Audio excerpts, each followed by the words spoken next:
Ustaz, mohon tunjukkan dalil bahwa imam yang dibaiat harus punya kekuasaan di wilayah. Karena itu yang dilakukan oleh para sahabat, para tabi'in dan para tabi'ut tabi'in.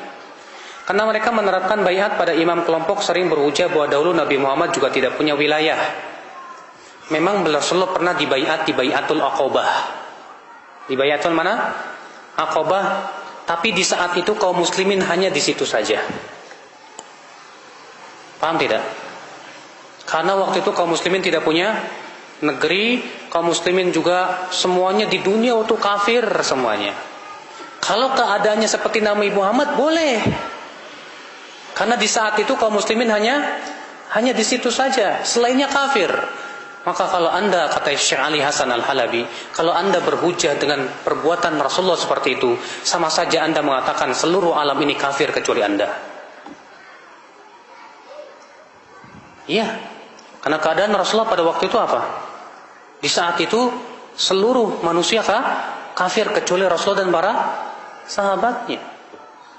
Maka kalau seperti itu keadaannya boleh baiat. Ya, nggak bisa dikiaskan, Mas. Makanya setelah Rasulullah SAW wafat, para sahabat apakah membaiat bikin kelompok sendiri baiat? Entah. Para tabi'in, para tabi'ut tabi'in, tidak. Bahkan ketika terjadi peperangan antara Abdullah bin Zubair dan Abdul Malik bin Marwan, Ibnu Umar tidak mau membaiat salah satunya sampai salah satunya menang. Setelah Abdul Malik menang dan terbunuh Abdullah bin Zubair, baru Ibnu Umar datang dan keluarganya baiat kepada siapa?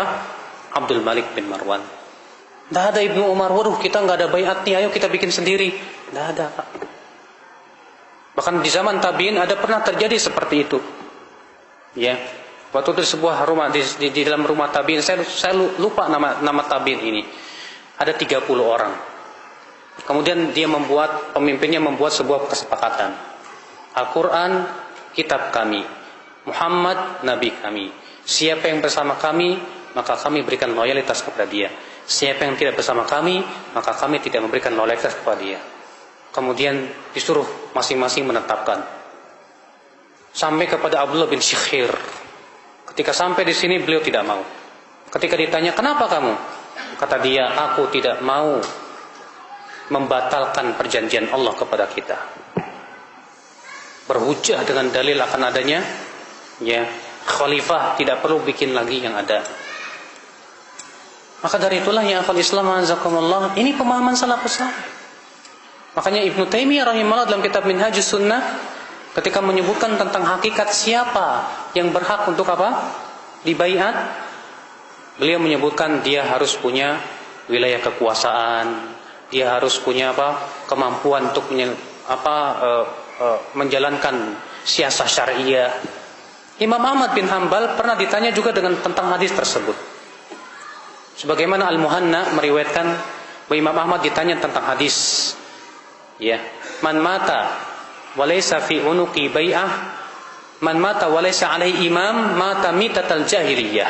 Siapa yang meninggal dalam keadaan dia tidak punya imam, maka ia meninggal dalam keadaan bangkai jahiliyah. Apa kata Imam Ahmad? Atadri mal imam? Kamu tahu tidak siapa imam? Kamu tahu? Enggak. Kata Imam Ahmad, huwa an yaqula kullu muslim hadza imam. Itu setiap muslim mengatakan ini imam. Berarti diakui oleh setiap muslim di suatu negeri, Pak. Bukan diakui oleh satu kelompok saja, seperti yang ada di Indonesia. Nah, sekarang di Indonesia, Pak, berapa kelompok yang sudah dibaiat? Banyak. Ada LDII, ada Jamaah Muslimin, ada Khalifatul Muslimin, ada lagi N11, ada lagi di Bekasi Abdul Qadir Baraja, ada lagi siapa itu? Banyak, di Indonesia ini banyak. Masing-masing mengklaim sebagai khalifah. Lalu bagaimanakah hadis apabila dua khalifah dibaiat, bunuh salah satunya? Ini mana dulu dibunuh? Banyak di Indonesia ini. Makanya kita harus pahami ya akhwal Islam azab. Nah sekarang kalau misalnya nggak ada kekhilafan gimana? Kata Rasulullah, fa'tazil tilkal firqa kullah. Karena kan pernah ditanya oleh Hudzaifah, "Hai Rasulullah, bagaimana kalau tidak ada pemimpin kaum muslimin, tidak pula ada jamaahnya? Bagaimana ya Rasulullah?" Kata Rasulullah, fa'tazil tilkal firqa kullaha. Tinggalkan semua firqah yang ada itu. Walaupun kamu harus meninggal dunia dalam keadaan menggigit akar pohon, kata Rasulullah. Udah tinggalin aja semua. Karena itu yang diperintahkan oleh Rasulullah sallallahu alaihi wasallam. Ya, Allahu a'lam, sekira cukup sampai di sini. Mudah-mudahan apa yang saya sampaikan bermanfaat. Mohon maaf bila ada kesalahan. Subhanakallah bihamdik, asyhadu an la ilaha illa anta, astaghfiruka wa atubu ilaik. Wassalamualaikum warahmatullahi wabarakatuh.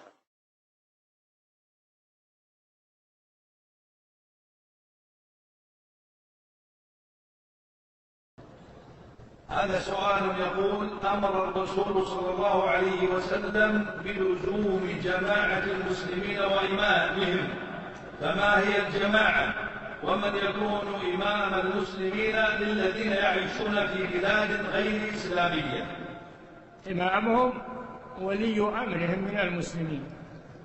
يا أيها الذين آمنوا أطيعوا الله وأطيعوا الرسول وأولي الأمر منكم، يعني من المسلمين، فيلزمون طاعة ولي أمرهم من المسلمين في كل مكان، لأن في هذا النجاة من الفتن والشرور والمخالفات.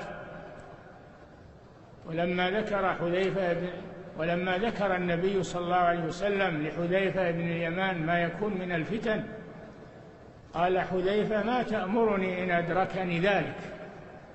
قال: أن تلزم جماعة المسلمين وإمامهم، تلزم جماعة المسلمين وإمام المسلمين، هذا يكون سلامة من الفتن بإذن الله. يكون المسلم مع المسلمين ومع إمام المسلمين في مكانه وفي بلده. نعم.